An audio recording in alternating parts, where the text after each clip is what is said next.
the intention of this talk is to see, hey, how can we build an agent from scratch beyond the hype, and also to understand about, hey, what actually happens when you go to production, or what are all the, I mean, you should be too lucky to get to production, but if you get to production, then what are the challenges? Or even before getting to production, what are the challenges, right? So that is the thing.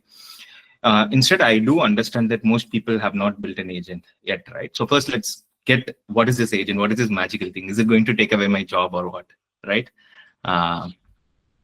Yeah, okay. So here are some of the prerequisites to build an agent. You need a deep understanding of reinforcement learning. Probably you need a PhD, and you must learn all the frameworks that exist. You must know how to train LLMs. At least this is what I have been told a number of times, but a bare minimum you should know is how to type, and preferably in English, else still it works. So that's the beauty of AI agents, right? It gives people the power of building AI models without actually even knowing how to code. Okay, typically in the last 10, 12 years, whenever I did any form of machine learning task, right? The way how I do is I go read papers, try to understand how people do things, and try to open a couple of repositories, read through it, and try to code it, try to reuse them or something like that, right? And I followed the same trajectory for agents as well. I spent, I think, close to 6 months trying to read papers and all those things, but almost I made no, I couldn't get like, hey, what is about these agents? Why are there so many papers getting published? What is about all these repositories, frameworks? But I wasn't able to get it at all. It was too hard for me to understand what is there in this as well, right? So the barrier to understanding was very high. Like, hey, what is this AI agents, right? Okay, by the way, these prerequisites are absolutely false. You need nothing at all. Okay, that's the first thing that I want to give you a guarantee that, hey, this is a new world. This is a new way of working. Let's see what it is, right? Okay, the first thing that I wanted to discuss is, this is a beautiful picture that I got from Karthik Narasimhan's paper. I mean, he's the guy who wrote the GPT-1 paper, or most of the language model papers, right? It's pretty good, and this is something that he wrote. Okay, now let us think about this. How does an agent differ from an LLM? So we all know what an LLM is. An LLM is naively a next token predictor. What it has been trained on an objective to predict the next token. So you have large corpus of text tokens. It is just trained to predict the next token. Hey, given that it's okay, it's an autocomplete feature on your cell phone. So I mean, we have been using it since 10 years, right? So there's nothing there. And language models have been around since a very, very, very long time, like 1980s, 90s, or whatever, right? Like language models are not new as well. So large language models are a little bit new, let's say, per se, or if the nomenclature is new, it's because it's just a large model generating next tokens. Nothing else is different, right? We have if you naively have an n-gram generator, you're good. It's a language model by itself, right? So the first one is, if you look at the picture A, it is like you have an input, you give it to an LLM, and you ask it to complete the text. You say that, hey, these are the words that have been written earlier. Now I'm giving it to you. Now just complete it. And it completes it. Very naive, right? It's basically like a human being who knows how to converse. The second thing is, okay, then what is a language agent, right? So in the picture B, you see you have something called language agent. If you look closer into it, you see this is so the LLM is a component in the agent architecture, right? But you see a few other things like, okay, you have an LLM which is able to perform certain actions onto an environment, and it gets some results, and it feeds back into the LLM. So this is what they describe as an agentic architecture per se, right? I'm going to ChatGPT, and the first thing I'm going to do is I'm going to tell it something. I'm going to say it, write a Python function to scrape a web page. Okay. The name of the function must be capture HTML and screenshot, which takes in a URL and a screenshot path as input and returns back the HTML content as string. I prefer using Playwright. Okay. So this is what I've been asking ChatGPT to do. So is it clear like what it's doing? So what It's is based. Playwright? Sorry. So what is Playwright? So Playwright is just a library to parse HTML content. Let's assume it that way, or to interact with the website automatically. Okay. Right? Okay. It's. I mean, it does not matter. It's just a library, Dhruv. Okay. Sure. Which can parse HTML content or interact with the website programmatically. Yeah, you can think of it that way. Okay, now let me just run this code. Okay, so this is how, like, you are a developer who's working at a company and you are like, hey, I want to scrape a web page. Now, can you help me scrape a web page? Right. This is how our typical work is, right? We ask Right. it to do certain things. It generates some code. Okay, I see the code is there. I'm going to copy this code. Okay, go to VS Code. Give me one second.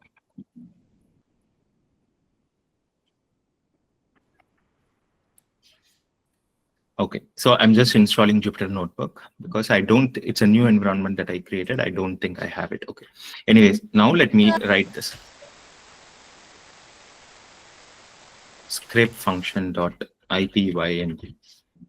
Okay, I did that. Now I have a function. So the function that ChatGPT generated, I'm pasting it here. Okay. Okay. I'm pasting it here, and let me just go ahead and give it a URL. Okay. URL is equal to www.example.com, let's say, and screenshot path is equal to temp.png. Let me do this. Okay. Now I have pasted this code. Until this is what we typically do, right? Right. All of us are aligned, right? Okay. I'm going to go ahead. I pasted the code that ChatGPT gave, and I'm going to run it. Once I run it, I have an error. It's called no module named Playwright. Okay. I'm going to copy this error. I go to ChatGPT. I simply paste this error. Sorry. Copy cell output. I'm doing nothing. I'm just copying and pasting the output error that I got. I'm pasting it in ChatGPT. It says, okay, it says pip install Playwright and do whatever it is, right? And it says other further steps to do. I'm going here. I'm going to my terminal and pasting pip install Playwright. It installed. Okay, now let me run it again. When I run it, I have a new error. Okay, so I'm copying the new error, going to ChatGPT, just pasting it and going on doing this in loops, right? Until it says the error, because asynchronous Playwright is there, it is going to update the code and give it to me. Right. Okay, let it update this code and give it to me, and let me see what I can do with it.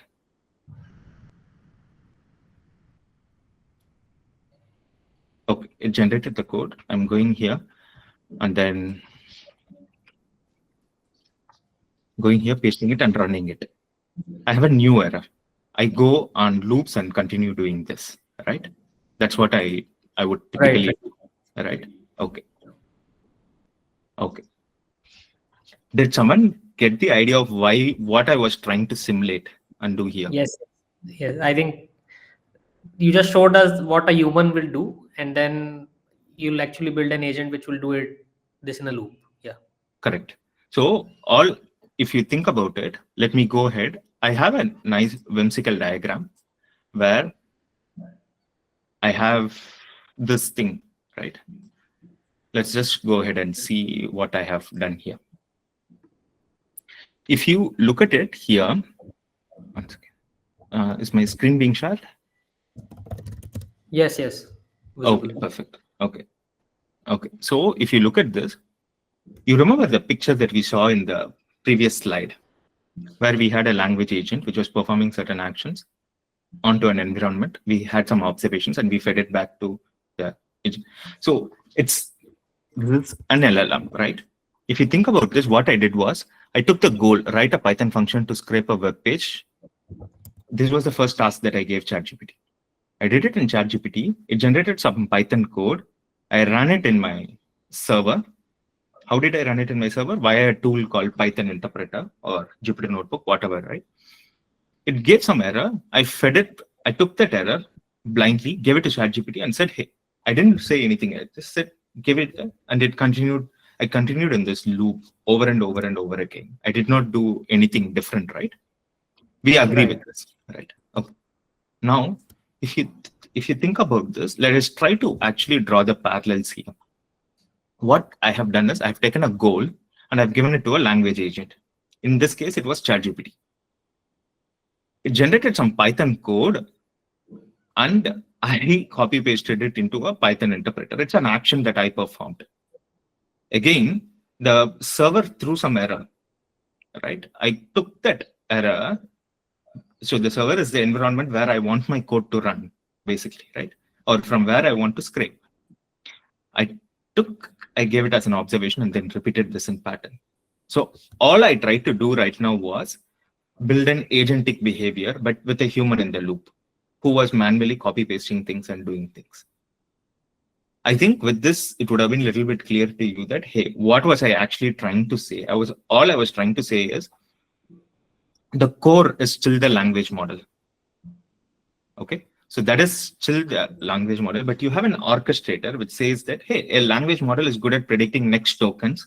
So why don't I create certain pipelines with which I can feed tokens back and forth into it? This is all I wanted to simulate and show that, hey, what we have been doing right now, typically everyone in this call has been using ChatGPT to code and debug errors, right? There's nothing different at all.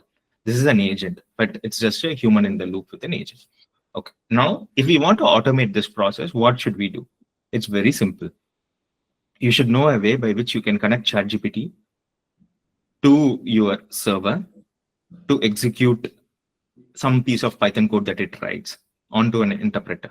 So you just need a function or a tool which will take the tokens out of ChatGPT and put it into your server, and take the tokens out of the server and put it back into ChatGPT. That's all you have to do. Okay. Now, if this has made all of you clear, like, hey, what an agent is, then we are in a very good place to start. Yes. Right. Okay. Okay. Now let us think about this. All of us have built a scraper or a crawler. Okay. What is token and how they help to run this? Okay. A token is naively a word. That's it. In machine learning, whenever we call something as a token, it just means it's a word per se. It's not the right explanation, but it's a good analogy.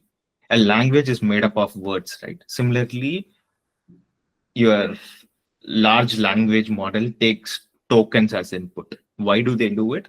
There are multiple reasons, because words between languages differ. Therefore,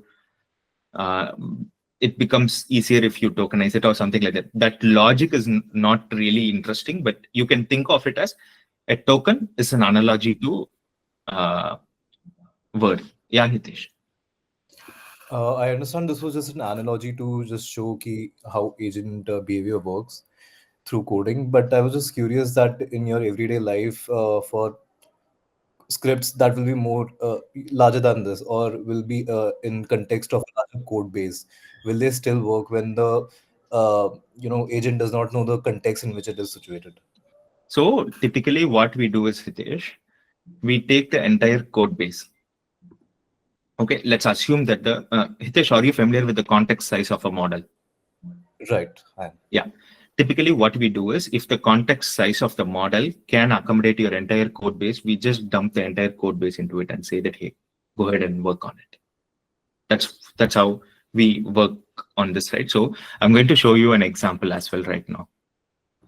Can I just interrupt? Sorry, but like even the best, code bases, coding LLMs like Claude, they don't have sufficient context. Correct. In my So then, yeah, typically what we do is we build a RAG on top of it. So what we do is we take the question that the user has and try to find the right scripts which may contain the answer to this question, and only send those scripts. So we don't send the entire repository, but rather what we do is we pick those files which might contain the answer. So let me actually do this.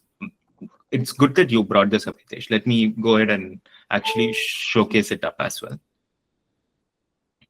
Okay, here you're seeing a software or an IDE that I use to code, right? So here is a Python repository that I have, and it has a number of things in it. Now we just took a function.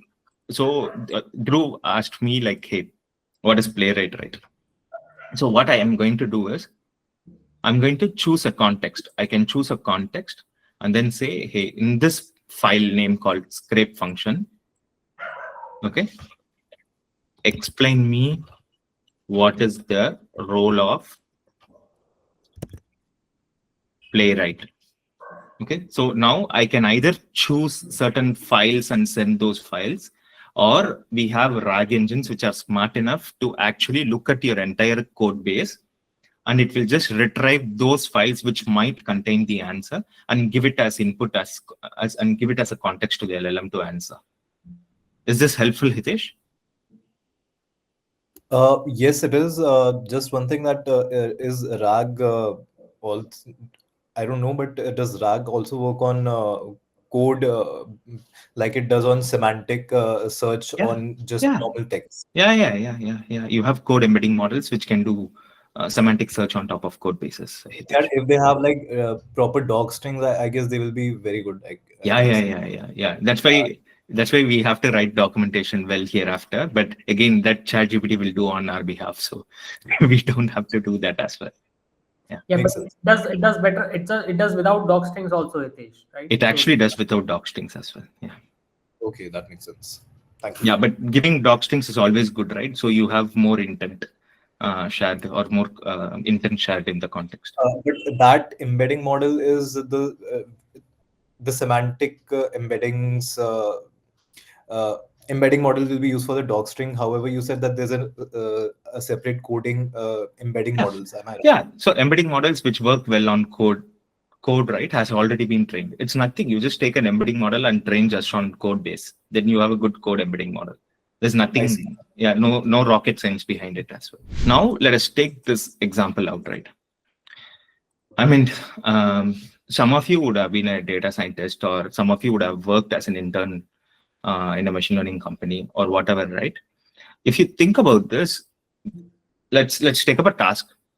Hey, I would like to train a machine learning model which predicts the prices of fiction books based on some metadata, such as the description of the book, the author, and so on.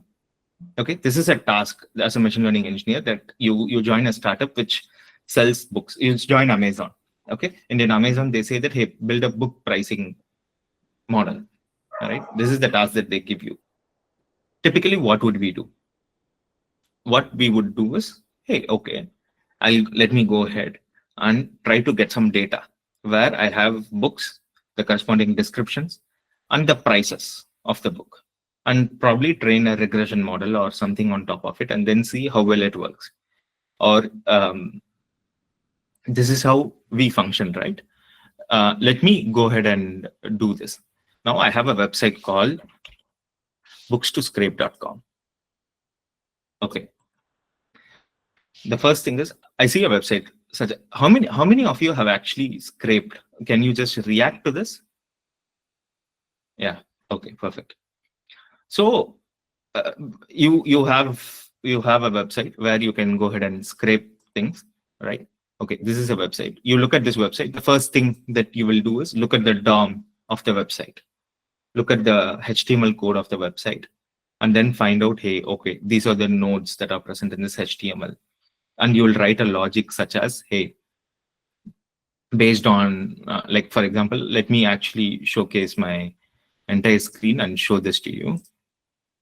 What you will do is you look at this like this, and then you'll press F12, and you will try to inspect a node. Okay, I want fiction. You will go ahead and do F5. Yeah, you'll look at fiction. You'll go to inspect. You will do this. You'll read through this, and okay, here is where I can find fiction. So then you will write a piece of code to click this link, right? And once you have clicked that link, and then you will see, okay, these are the files that I see here. Now, if I want to get outputs of these files, I need to click further. Then you'll try to inspect further and then see, okay, how can I click this file, open it, and do this in loop. And then you'll write custom scraping scripts for every website that you see across, right? So that's how you would typically go ahead and do, right? Why would you do that? It's because your task is this. You would like to train a machine learning model, right? So as a human, you think of, hey, can I go ahead and search for websites where books might be present? And can I, in that website, you look into the website and see what are all the information or the data that you can extract, and you decide that. And for every web page, you write a custom logic of how to scrape, how to parse, how to do it. All these things you would manually do it, right? This is how typically we would do it manually, right? Like this is what I have described here, the traditional way of building a crawl. Now just think about this. I showed you a framework earlier, right? A framework of where you have a framework of where you have a language agent which has access to certain tool, and it can run in an environment and observe. Let's try to think of, hey, how can I use this new capability to scrape a website? All right. Okay. Now let's do this. To an LLM, you can say, I would like to, very importantly, you're not saying that, hey, this is the DOM of the website and this is the node of the, nothing. You're just telling an LLM, I would like to train a machine learning model which predicts the prices of fiction books based on some corresponding metadata, such as book description, author, so on. Additionally, you are giving some context saying that I am aware of this website where it's legal to scrape. Therefore, why don't you experiment with it? So this is what you are giving as a goal to an agent. Now, what happens is you pass it on to an LLM, and let's assume your LLM has access to certain tools, such as a scraping API, where it can send a URL, a scraping API which can take a URL as input and returns back the HTML content of the website. You have one tool. You have another tool, which is a text classifier. It could again be an LLM, but what it does is it takes the text, the HTML content of the website, and then decides whether, hey, is this page relevant to scrape or not? It's again another tool. And then you have a web navigator. It's a tool. Again, what this tool can do is it will look at your HTML code, your scraped page, and then say, hey, I think what typically we can do is, based on this web page, what I think is, these are all some of the links that we can further dive in. Historical fiction, science fiction, all these are interesting. Adult fiction is interesting, but paranormal, science, young adult is not interesting for us to further explore. Right?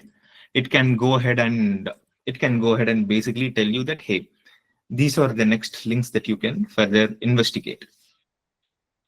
If you think of it, now it's suddenly brand new way of coding, because you are not looking at the DOM of the website. Even you're not looking at, you don't have to know what is playwrights. Like Dhruv asked, what is playwright? Doesn't matter, because the scraping API or the parsing API can use anything behind it. You don't care. You just provided the right tools, and you say that, hey, this is your higher level goal, and you have access to these tools. It's your responsibility to call these tools, get some output from them, and then go in loops and loops and loops until you accomplish this goal. Until you accomplish this goal of finding a data set and scraping it, which is useful for me to train a machine learning model. You know, like for example, maybe they have another metadata called reviews, where based on reviews, as what you would typically do is you would make the judgment of whether a book description is necessary or review. Nothing. It does not matter. You can throw any website. So if you think about this new paradigm, right? The interesting thing is, let us think of what are the variables. You want to scrape all the e-commerce products so that you're able to launch your own e-commerce website, let's say. I mean, don't do it, but let's say that's what you want to do it. Should you change the scraping API? No, it can be just like that. Should you change the text classifier? No, the goal of the text classifier is probably going to change, but that too, you're not going to change there because you can change the goal of the agent. Web navigator? No, you don't have to change it. What you have to change is just the goal. You just have to provide it a new task and say that, hey, this is the task. If you think about this, like context specific coding is gone. Like you want to scrape, you want to crawl a book website, or you want to crawl a e-commerce website, or whatever it is, it does not matter. What matters is your goal, the higher level goal of, hey, I want to build a machine learning model which is able to predict prices of books. That's what matters, right? Maybe honestly speaking, if you give this goal to your LLM, your goal might be like, your LLM might be like, hey, you know what? I'm not going to sit and train a machine learning model. Rather, on a rapid API, I see an API which is already taking a book description as input and giving a price. Why don't I just use it? As simple as that, right? You give a free hand to your agent to make a decision about, hey, this is my higher level goal. How can you do it? If you think of it, I'm pretty sure most of you, yeah, correct. A goal is just a prompt. That's it. No, again, no rocket science behind it. A goal is just a prompt that you put into your ChatGPT or any LLM text box, right? If you think about this paradigm, what has happened is you go and do an internship at a company or you work at a company, right? You have project managers or product managers who say that, hey, these are the tasks that you have to do. They don't tell you how to do it. Your boss is not going to come and tell you how to do something. What they do is they write a Notion document and tell you like, hey, this is a task, go ahead and do it. You look at the Notion document and then you're like, okay, a Confluence page or whatever, right? And you're like, hey, these are the tasks that I have to do. You will go and figure out how to do it and come back to it, right? And that is all it matters. Like you don't have to tell someone how to do it. You rather give them the goal and give them certain tool access and say that, hey, these are the tools that I have access to. Now go ahead and execute it. Someone asked me, how does it differ from a true AI web scraper? Doesn't matter, right? You see, Crew AI is a framework to build an agent. Forget about, okay, now let's go back here, right? Let's think of this thing. Let us think of this logic, right? Okay, I mean, I'm skipping one slide ahead, but I want this picture. What essentially we are doing is a goal that you're giving to an LLM, and the LLM has access to certain tools, and it's acting on an environment, and you get back a feedback. You don't need a framework to do this. What is Crew AI? No, you don't need any of these things to just get. I'm not disputing why you need frameworks. I will explain which frameworks are very useful. But in order to go and build an agent, all you need to know is how to call an OpenAI API and write some Python code. And that too, you don't have to write the Python code. Cursor will do it on your behalf. Or if you don't have Cursor, no problem. Take free ChatGPT and it will do on your behalf, right? So that is what I'm trying to say. Now we have to change our mindset of how we do tasks. You can write a description of a task and give it as a goal to an agent and give the right tools to the agent. Your responsibility is to find the right tools and give it to the agent right now. In the future, the agent will itself try to find tools by itself because it will have a tool called tool discoverer and it will go ahead and find itself, right? Anyways, so this is how I wanted to first give you a peek into, hey, this is very different way of working in comparison to how we used to work in the past. Okay, now we know that this is what an AI agent is and these are the things, right? The first thing is, hey, I have heard of LangChain, LangGraph, AutoGen, Crew AI, Julep, all these things. What should I do? What should I use? Okay. I will tell you, I'm not for framework or against frameworks. Like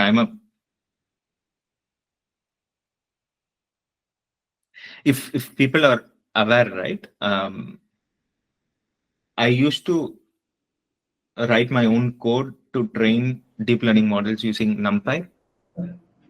And then I switched to PyTorch. And then I started delegating to a junior engineer. Now I'll probably give it to an agent. So like the thing is, at certain you have to understand what is your intention. Is your intention to learn how to build an agent, or is your intention to take a production grade agent, or whatever it is, right? Based on that, you can choose. But these are 4 or 5 good frameworks that I have seen. I do like LangGraph. Autogen, not a big fan. CrewA is magical. Julep is brilliant. Each of them have their own purposes. But I think for the current context and for the state that we are all at right now, we don't need a framework. That is my first understanding. Because I'll tell you something very interesting. So I studied machine learning at the university. I have a master's in machine learning. I studied it in 2014, 10 years ago. And at the university that I studied in one of the oldest universities in Europe, where the course of machine learning was offered 35 years ago. They have been offering a master's in machine learning since 35 years. I'm like, I thought it's a brand new field when I went there, but then no, 35 years the coursework has been around. I'm like, oh, okay, this is cool. And we never had a programming class. We never had any of those things. I was like, hey, I thought this is a shitty university. Why don't they actually teach me how to code in Python, how to use TensorFlow, NumPy, Python, or whatever it is, right? They didn't do. So I went and asked the professor, the head of the department, like, hey, like, why don't you adopt? And then he said, do everything by hand. You'll learn the best. Then I started doing PCA by hand. Like today, I can do linear regression, PCA, everything by hand, and which means I have a different level of understanding of how to build a machine learning model. So I'm not asking you to go and build an agent by hand, but I'm telling you, try to minimize dependencies. So you try to code things by yourself. And at this point in time in your life, it's very good for you to code things from scratch, because your intention has to be to learn and probably not to, I don't know, make noise on Twitter by making fancy demos that other people can do it, right? You can focus on core learning, because people with real skill set, people who understand the inner workings of these things, are the ones who are going to build the future. And let's work towards building the future, right? These frameworks are good. Just I'm putting it out so that if people want to experiment with the frameworks, they can experiment. But then my suggestion would try to code something by scratch from using your hand. So this goes back. Right? Do we need frameworks, pros and cons? Hey, first thing is, I'll be very honest to you, it avoids a lot of boilerplate code. Like you don't have to setting up logging mechanism, all these are like boring tasks. It's non-intellectual as well. So you don't have to really do it. And very importantly, by looking at these frameworks, and they have getting started tutorials, examples, and all these things, you'll have lots of inspirations of what are the things. Like based on from this talk, you'll be like, hey, I can build a web scraping agent.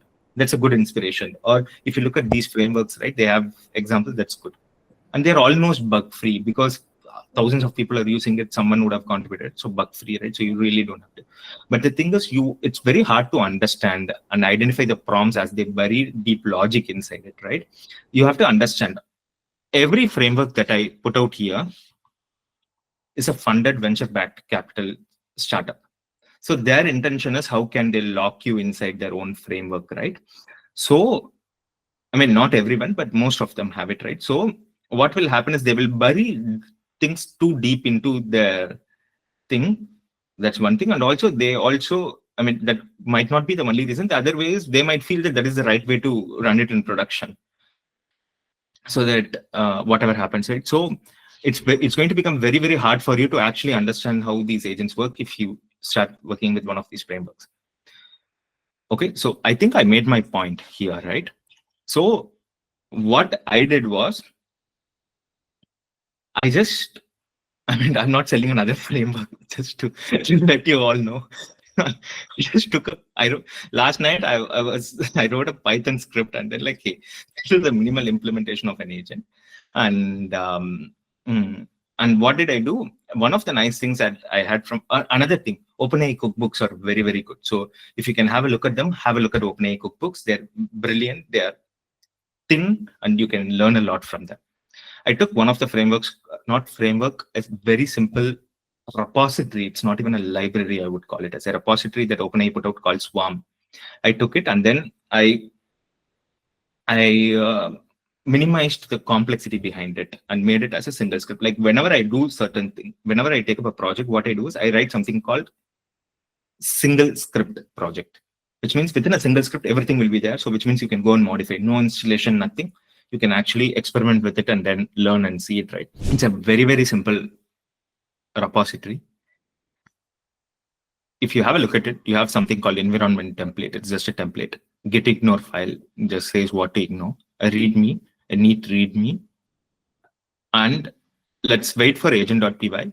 We have something called environment.yaml, which will tell you the Conda environment configuration that you will have to use. Right?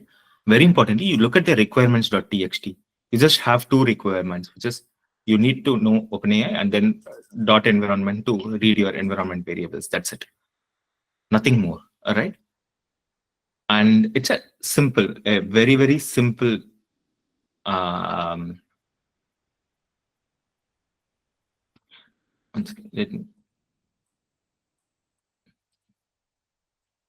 okay, it's a very, very simple repository. What it does is it tells you how can you define an agent, how can you define a multiple agents, how can you give them some tools to access and get some result. That's it. It's just 260 lines of very clean code. Okay. If you run this or if you read this, you can actually understand how people build agents. You don't have to actually understand a lot more things, right? Okay. So this is something that I would recommend you to have a look at, right? And again, economic reasons, please star it. Okay, good. Okay, now let's have a look at this. Okay, we know that the only things that we need are okay, we know that the only things that we need are an ability to give a goal to an LLM and give it certain tools to access and an environment where it can work and take the feedback and put it into the LLM, right? So, okay, now this is a typical example that you will see in all the repositories. We have no exception as well. How do we build a weather agent? Which is like, the goal of the agent is to help you with weather information. You give this goal to your agent and then you give it two tools. One is get weather. It's an API where it can tell the name of a city. If you give it the name of a city, it will tell you the current weather. And another API to send an email. So these are the only two things that are out there. Okay. Now let us just see if we can code it, okay? You see a get weather. You have a simple get weather API or a function that you can call. And you have a very simple function called send email where you can send an email. That's it. And you can define an agent. What is an agent? The agent has a name. It's just for convenience, nothing else. Instructions. Instructions is what is the objective of this agent. It's just a helpful agent which will give you more information about whether it's you are a helpful agent for giving information on weather. That's it. That's a goal. Let's say the instruction is nothing but a goal. And then it has two tools that are attached to it: get weather, which we saw here, and send email, which you saw here. And that's it. You are done. Your entire agent is defined. Now, all you have to do is just run this agent and you're good to go. All of you are seeing my IDE, right? Yes, your ID. I think the entire screen is visible. Okay, perfect. Okay. So now what I'm going to do is let's just play with this and then see what actually happens. Okay. I'm just running the script. Python single agent example. It says, ask me how is the weather today. Like you can ask it anything. Okay. How is the weather today in Bangalore? Okay. So this is the first question that you're asking to this agent. Now just look at the command, right? What it does is I think OpenAI APIs are down. How is the weather today in Bangalore? Is a message that is sent. Is it stuck? Is your key working? Yeah. I mean, usually it should throw an error.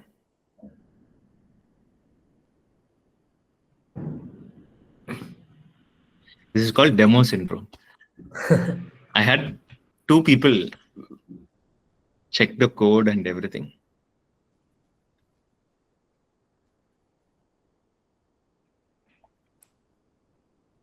Yeah, okay, it works now. See, I asked it, let's just look at the logs, okay? I asked it, how is the weather today? And the message that was sent to the LLM was,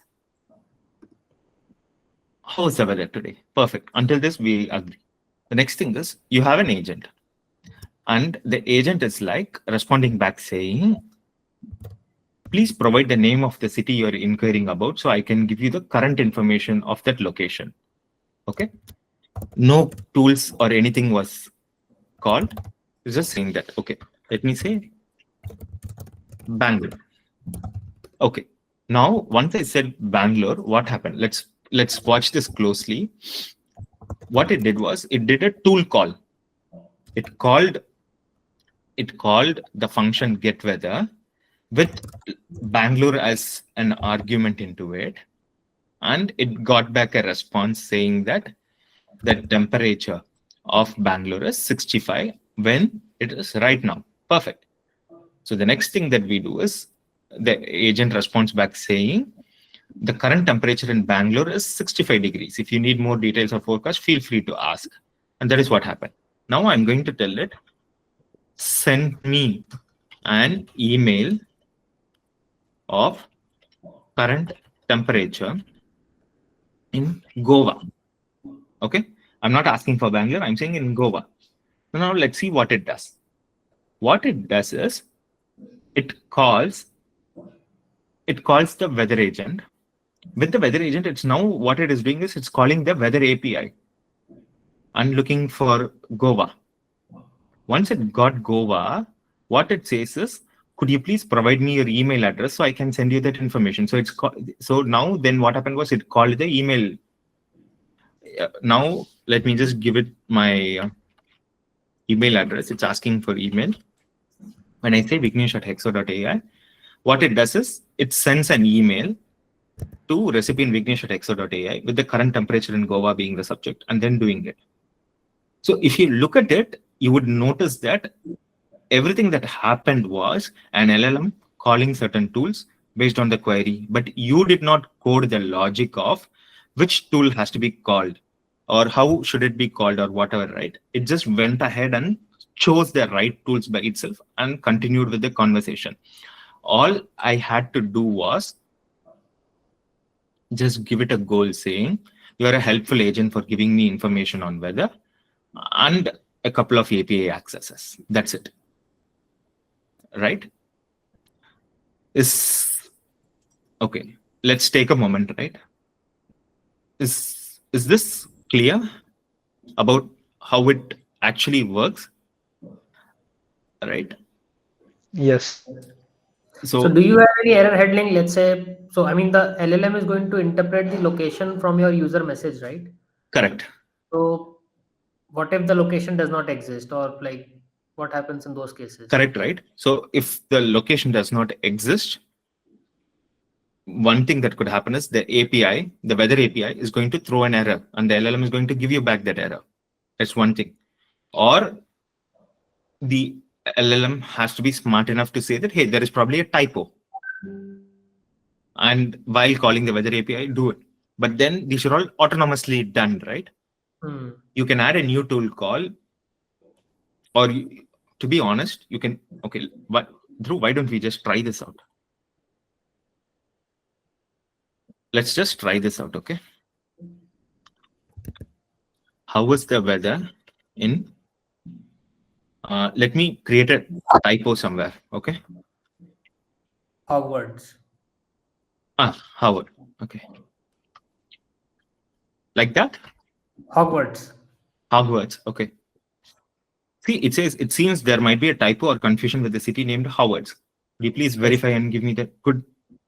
So this is the power that you don't. I mean, I have not added a tool to handle the error, but it is smart enough to see that okay, there could be something wrong, right? And to give back a response saying that you see the autonomy is arising even if you haven't thought. I didn't think through this edge case when I coded it, but then when you asked it, okay, it was able to handle it gracefully, right? Now this is the interesting thing about an agent, right? Now I have another example for multi-agent architecture, right? So then what we do here is, here I have another example where what I do is, this requires a little bit of attention. So let's think through this, what I am doing here. I've actually defined 3 agents. I don't have one agent like the previous case, weather agent, but I have 3 individual agents.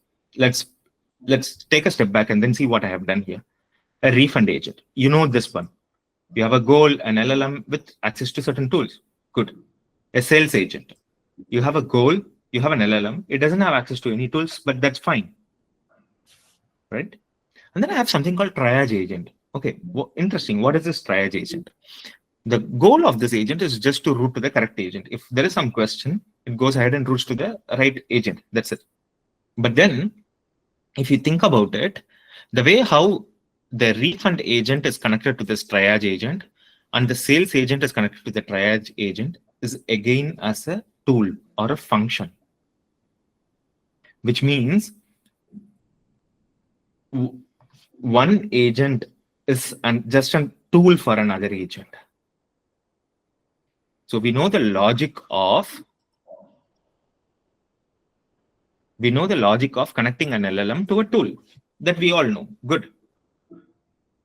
Then what is stopping us from connecting an LLM to another, connecting an agent to another agent by considering that another agent is just a tool? Does not matter, right? The same logic that is applicable, which means suddenly the possibilities extend. It's not just one single agent, but it can be multiple agents with multiple things. So Dhruv can go ahead and code the sales agent. Vignesh can go ahead and code the refund agent, and Ishan can go ahead and code the triage agent. Does not matter. People can just go ahead and do all those work, and then all those agents can come together. And how do they communicate with each other? It's because they know how to call tools. Another agent is just a tool for them, right? Okay, now let me go ahead and do multi-agent example.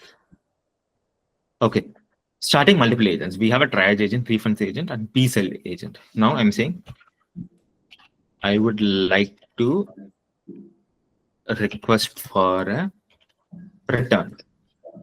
So this is what I said. Okay, and then so the first thing it happened was it shows the triage agent. The triage agent, what it simply did was it transferred it created a tool call. You can see it here. Okay, here you can see it created a tool call. And what was the tool it called? A tool which says transfer to refunds. And what is refund? A refund is a agent. You see, once it called it again, it called the refunds agent. Now from the triage agent, the control went to the refunds agent. The refunds agent is like, I understand you would like the refund. Could you please let me know the reason for the return? If the item was too expensive, I can offer you a refund code. Okay, then what I can do is I just don't like it. I said, I just don't like it as a response.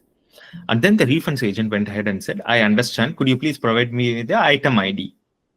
I say, I have changed my mind. I would like to buy something. Okay. Once I said I would like to buy something, immediately what it did was it gave back the control to the triage agent, and the triage agent went ahead and said that, okay, I'm going to connect it to the sales agent. The sales agent is responding back saying, fantastic choice. what are you looking forward to purchasing today? Whether you are the sweetest deal on Bees or whatever, right? It did this seamlessly, which means now every agent has become just another tool, and it can go back and handle each one of them independently, right? So this is the power of a multi-agent architecture. Suddenly, what you can do is all of us in this class can sit and build an agent by ourselves, a single agent, and then they can all communicate to each other, right? And yeah, so this is one thing that I wanted to show you, right? Okay, now I have shown you this repository. What you can actually do is you can go ahead, fork this repository, try building some agents, whatever you want, or at least go through it.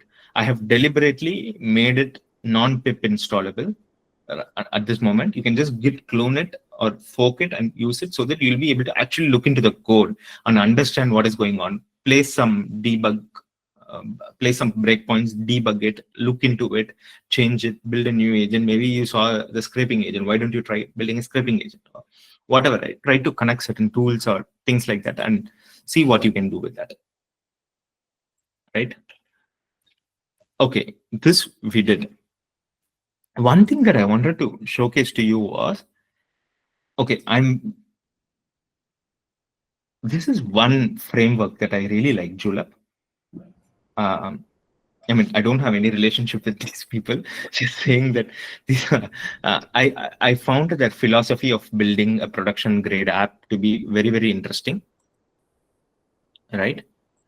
And so I wanted to I reached out to the founder and then told them, hey, can you make some slides and tell us what Julep is about, like make it very concise so people can understand it and try out Julep. And then the founder told me that they dropped out of BITS. So they are your alum as well, right? They're your alum as well. So that's good to know. See, what is a Julep? It's just an API for building multi-step AI workflows. You can create an agent, define multi-step tasks in YAML, and deploy this in production.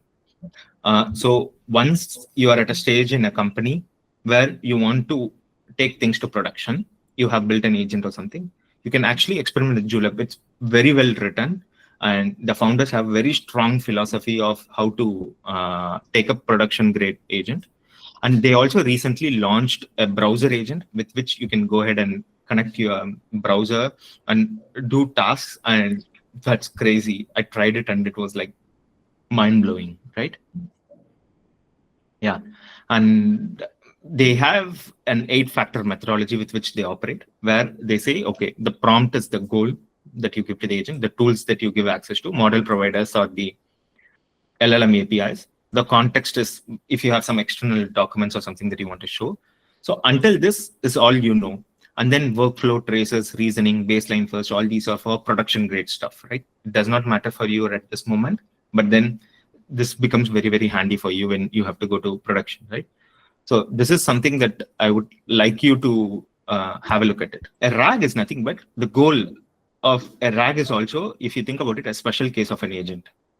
It's the goal of the RAG engine is to answer a question. You take a question and you send it to an LLM. The LLM has access to certain tools. In this case, the tool is nothing but a search engine. A search engine which can take a search query as input and return back certain documents as output. You take those documents as output, which you call as context, and put it into the LLM, and the LLM is going to give you the answer. As simple as this, right? A RAG is just a special form of an agent. Okay.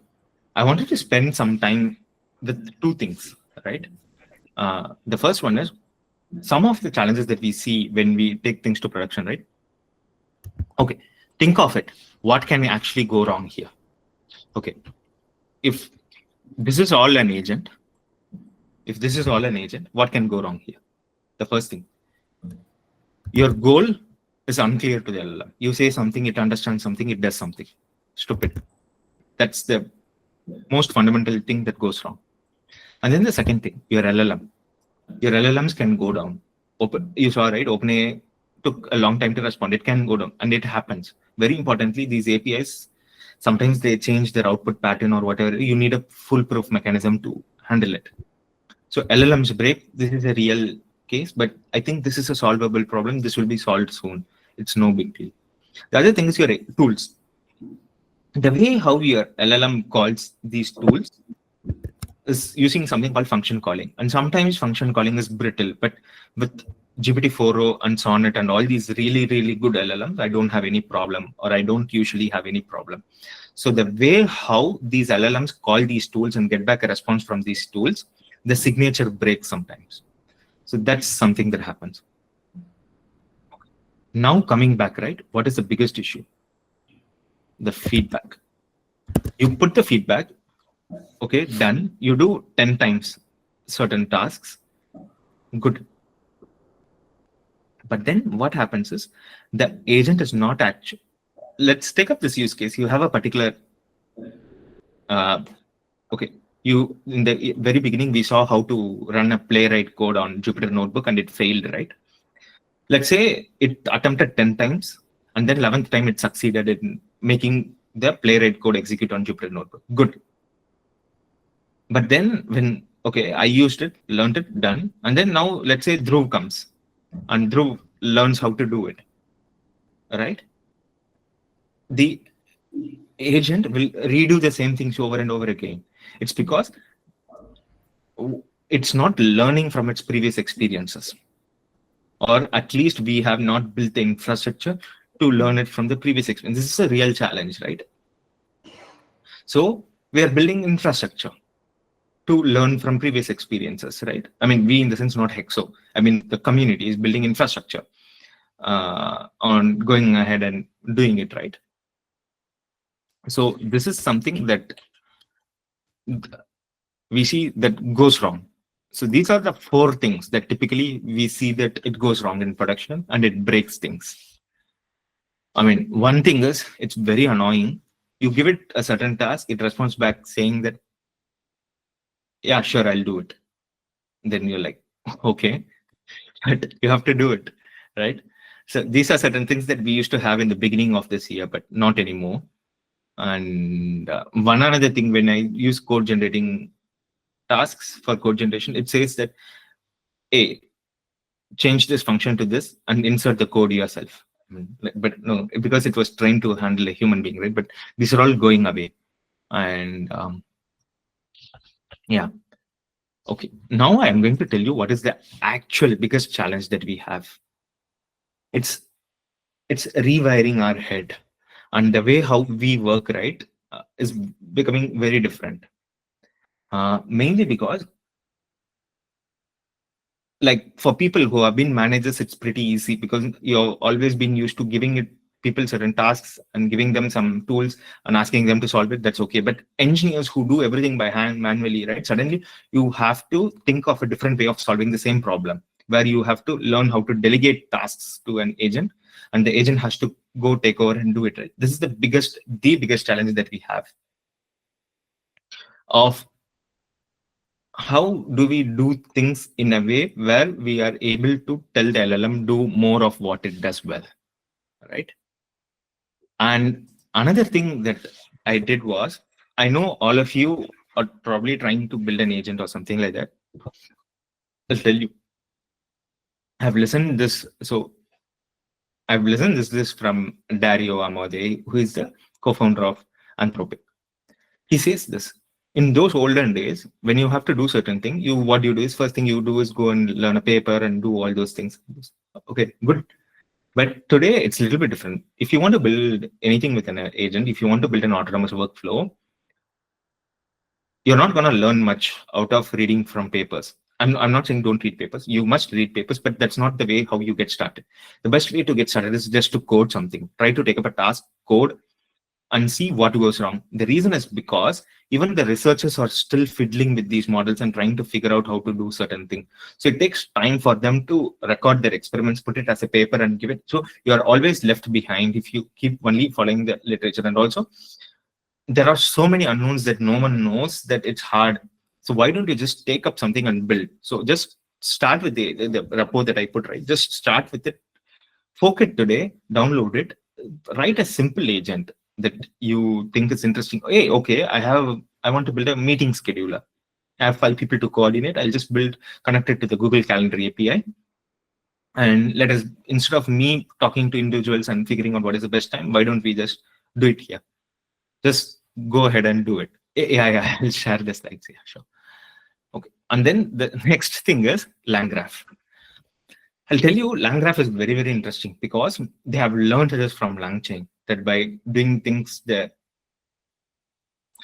their code base has become much better right now.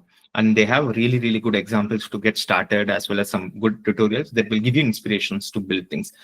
I don't agree with I don't agree or I don't disagree with their philosophy of building an agent as a graph, but that's philosophical and that's person's opinion. But at least you'll have inspirations about, hey, what are all the possible things that you can do, right? They have 10 tutorials. Why don't you read them and then see, hey, these are the things that I can probably. One thing is, hey, I see a lead qualification generator. I'm a founder. Why don't I just automate my lead qualifications using it? Please do it. The next thing is Lillian Weng's Classic. So she's she works at OpenAI right now, I think. She's very good at writing blog posts. That's a good class. And then one paper that I would recommend is a cognitive architecture for language agent. That's the initial few pictures that I put, right? That's from Karthik Narasimhan. Very good writer, very good thinker. I love him. He's brilliant. Go ahead and read his work. It's pretty good. And then Berkeley recently launched an agent MOOC where they put out, I think, 10, 11 lectures now. It's brilliant. It's out of the world. I binge watched them in my vacation. So that's another thing that you can try. And then I have one last thing, planning and reasoning with LLM. This is a literature review that I did for myself about how can I use LLMs to plan and reason on how to solve a task, right? You have the LLM has, so this piece comes here. Yeah, you give a goal to an LLM and the LLM goes ahead and uses certain tools, right? But then you can put a planning module in between that, hey, this is the goal. The LLM can also plan of, hey, this is how I would like to solve it. And what is a plan? It's again just a prompt. So don't think too much about it. But I have a small literature review that I wrote for myself, but today I thought it could be interesting to you guys as well. Okay. Last thing, right? Who am I? I'm Vignesh. You guys see me. I'm co-founder and CEO of Hexo. You can find me in all these places. That's me. In case you forget me, that's me. And here is my LinkedIn. You can find me on LinkedIn. And I love talking to machine learning engineers, people who build with these things, right? And CAGLers, all those things. Okay. Thank you all. See you. Bye. Bye.